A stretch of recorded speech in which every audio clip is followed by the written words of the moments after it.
এখানে চিকন হয়ে গেছে আর এই জায়গাটা টিউমার। আচ্ছা আচ্ছা। এই জায়গাটা টিউমার কোনো খাইতে পারি না।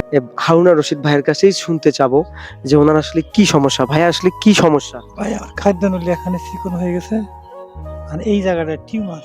আচ্ছা আচ্ছা। এই জায়গাটা টিউমার কোনো খাইতে পারি না 3 মাস থেকে। বর্তমানে 20 দিন থেকে স্যালাইনের উপরে আছি। আচ্ছা আচ্ছা। স্যালাইনের উপরে আছি। কোনো ভাই এবং বন্ধু যদি মেডিকেলে ছিলাম, টাকার জন্য আমি অপারেশন করতে পারি নাই। জরুরি অপারেশন করতে বলছে ডাক্তারে।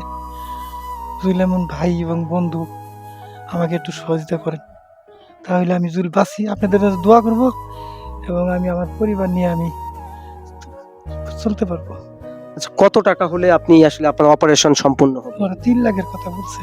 3 লাখ। 3 লাখ টাকার কথা বলছে। কত টাকা তো আমার কাছে নাই। আমার তো নদী ভাঙ্গা বাড়ি, আমি কি করব? এই জন্য বাড়িতে এখন সবার কাছে হাত পাচ্ছি। কেউ যদি বন্ধু, কেউ যদি আমাকে সহযোগিতা করে, তাহলে তার জন্য আমি দোয়া করবো ভালো হয়ে। এটাই আমার কথা। সম্মানিত ভিউয়ার্স, আপনারা দেখতেই পাচ্ছেন রোগের ভারে উনি আসলে ঠিকঠাক কথা বলতে পারছে না। 3 লাখ টাকা হলেই কিন্তু বেঁচে যাবে এই জীবনটা। মানুষ হোক মানুষের জন্য, জীবন হোক জীবনের জন্য।